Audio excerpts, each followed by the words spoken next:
Hello student, welcome to English stenography Pitman full course फ्रेजोग्राफी।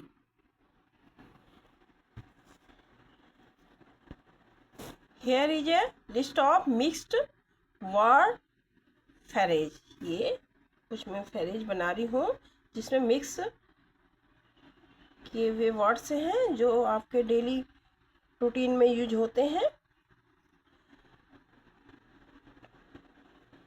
ये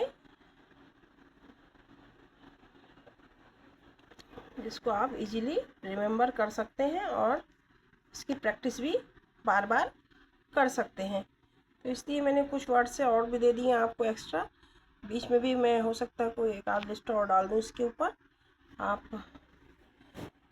इनके कृपया आप पेंसिल का यूज कीजिएगा क्योंकि आपको तो प्रॉब्लम होगी थोड़े वर्ड बनाने में, इसलिए मैं चाहती हूँ कि आप पेंसिल का यूज कीजिए। भाई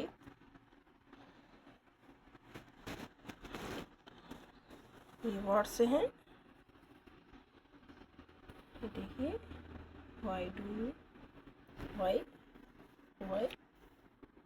do you, how can they, how can they.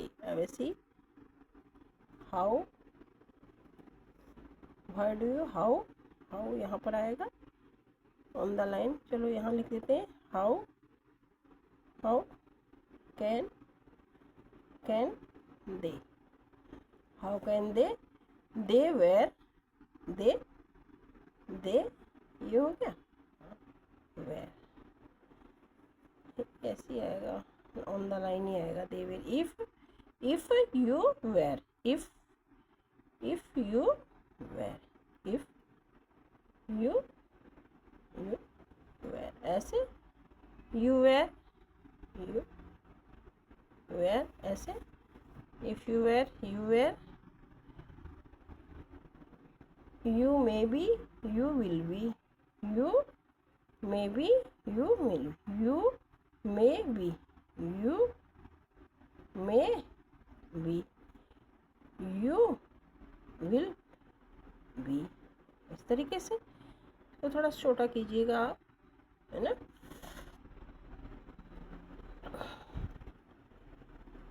you will, you can आएगा यू। अब यू के साथ लगेंगे तो आप इसमें ही आएंगे, इसमें सेकेंडरी प्लेस में आएगा इसमें ऑन द लाइन, क्योंकि यू के संग आ रहा है ना। वैसे तो कैन आई थिंक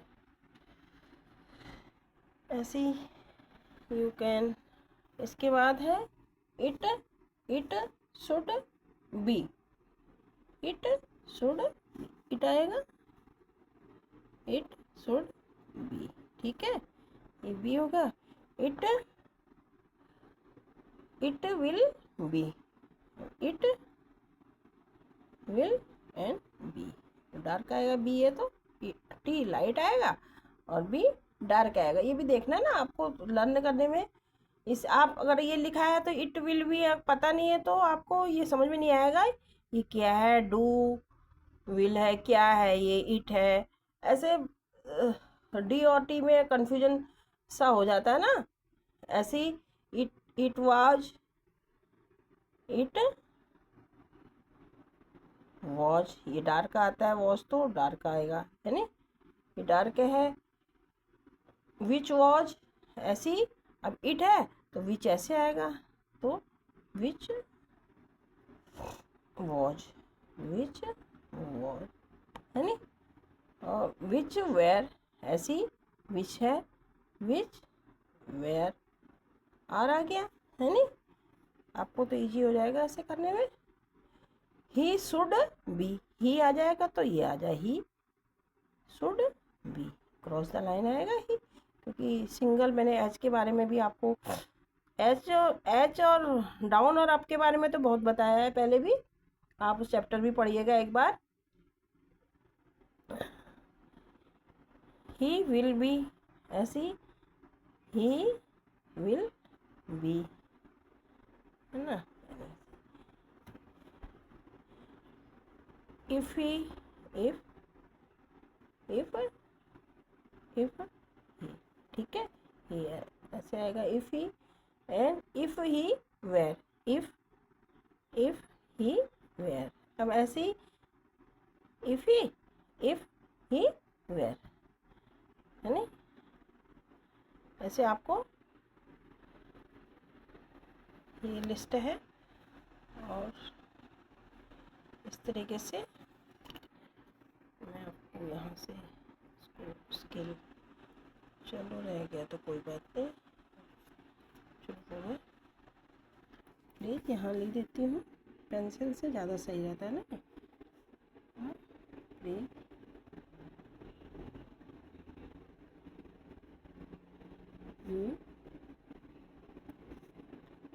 पेंसिल,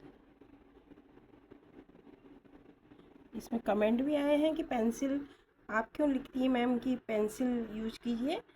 वो इसलिए क्योंकि पेंसिल में ये रहता है कि आप लाइट डार्क का आपको समझ में आएगा, इंक का पता नहीं कब लाइट आए डार्क आए, है नहीं। और पेन का यही है कि आप पेन से करेंगे तो आपको डबल वो करना पड़ेगा, जब पेंसिल हो तो एक बार भी दबा लेंगे उसको, ये भी है। और पेंसिल का ही यूज किया जाता है, पेंसिल लिखने में आसान रहती है। और लाइट और डार्क स्ट्रोक्स इससे सही बनते हैं, जबकि पेन में ये पॉसिबिलिटी नहीं है। अगर पेन तो हाँ यूज करने का मना नहीं कर रहे हैं कि यूज ना करें, लेकिन यूज करना तभी है जब आप परफेक्ट हो जाएं थोड़े, कि आपको खुद अपना लिखा हुआ समझ में आ जाए, है नहीं। अभी तो मैं बता रही हूँ आपको, बी है, यू है, आर है, तो आपको समझ आ रहा है। सपोज मैं ऐसे ही बोल दूँ और आप लिख के दे दूँ, आपको समझ में पॉसिबल नहीं आएगा कि ये वी है, वॉज है, ये सेल का है, या फिर ये वॉज वाला है, विस वाला है, या जैसे दो है, देम है, या थिंक है। इस तरीके से भी वर्ड है ना, उसमें समझ आ पता नहीं चलता कि ये कौन सा वर्ड है।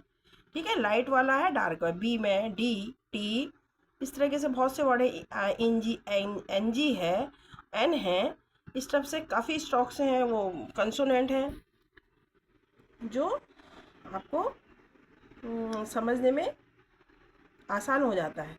पेंसिल से लिखा भी आराम से जाता है और समझ में भी जल्दी आता है और लिखा इजीली जाता है। अगर आप पेन लेकर कहीं इंक थोड़ी सी वो हो गई तो आपको पता ही नहीं चलेगा कि लिखा क्या है, फिर वो ख़राब हो गया तो उसका बेनिफिट भी नहीं है कुछ। अगर आप सपोज आप लर्नर हैं तो आप उसको रेज भी कर सकते हैं, ऐसे जैसे लर्निंग में आप काम कर रहे हैं, कोई बात नहीं, ज़्यादा कॉपी यूज़ नहीं होगी आपकी, आप उसको रेज कर लीजिए, फिर आप उसको ओवरराइट कर सकते हैं, क्योंकि प्रैक्टिस में है ना। आप जब 80 और 100 की स्पीड में आ जाएंगे, 70 से 100 की स्पीड में आ जाएंगे, तो आपके लिए पॉसिबल रहेगा कि आप पेन भी यूज करें। इसलिए कहते हैं कि आप ये स्ट्रोक्स की लेंथ भी लिमिटेड होनी चाहिए। पहले बताया था, इसलिए बताया था क्योंकि ये सब चीज़ें आती हैं शॉर्ट में होता है, जैसे ये चिन्ह आ जाते समझ में नहीं आता कि ये बी है, फूल की हाउ का है। इस तरीके से आपको कहते हैं कि लेंथ भी स्ट्रोक की उसी हिसाब से बनाइए कि डबल और सिंगल का पता चले, शॉर्ट का पता, हाफ लेंथ का पता चले, है नी। वॉवल्स का पता चले कि वॉवल है कि ये स्ट्रोक है नी। ये ग्रामर लॉक है या सिंबल्स हैं ग्रामर लॉक्स के, या कोई फुल स्ट्रोक्स है। इसमें भी शॉर्ट में भी है ना और लॉन्ग में भी है। इसलिए जैसे हु का है, अब हु लिख रहे हैं समझ में नहीं आ रहा, बट का है समझ में नहीं आ रहा, आपने बट तो लिखा तो बट है लेकिन लग रहा है ईट वो। तो इस तरीके से कुछ इस तरीके से समझ में भी आना चाहिए कि वो स्ट्रोक भी जो है आप उनको एक लिमिट में ही बनाइए, जो मैंने आपको लिमिट पहले ही चैप्टर्स में बता दी गई हैं कि 1/6 ऑफ एन इंच पार्ट बनाना है उसका, उसकी लेंथ का 1/6 ऑफ एन इंच। स्टॉक्स को इस बनाया मैंने, आपको इसके बारे में डिटेल में भी वीडियो बनाया है। ऐसे ही फेरेज आप इनकी प्रैक्टिस कीजिए और डेली यूज के लिए हैं ये।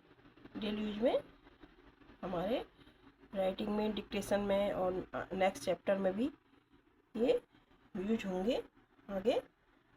तो स्पीड इससे इंक्रीज होती है। आप फुल वर्ड कब तक बना पाएंगे? हाउ ऐसे लिखेंगे, फिर कैन लिखेंगे, के एन बनाएंगे एक वॉवेल लगा के, फिर वो तो पॉसिबल नहीं हो पाएगा ना। तो आपको ये लर्न करने पड़ेंगे, है ना। इसलिए आप इनकी प्रैक्टिस कीजिए और नेक्स्ट जब आप यहाँ से क्लियर हो जाएगा, आपको परफेक्ट हो जाएंगी इस चैप्टर में। Phrase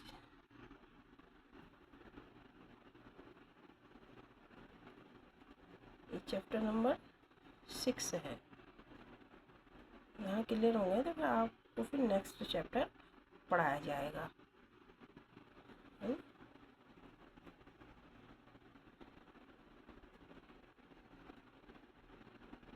thank you so much for watching. Please like,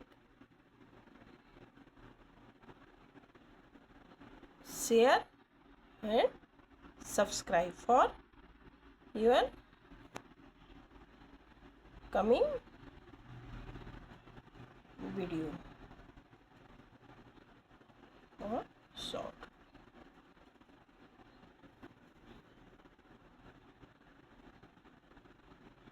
इसकी मैक्सिमम प्रैक्टिस कीजिए आप।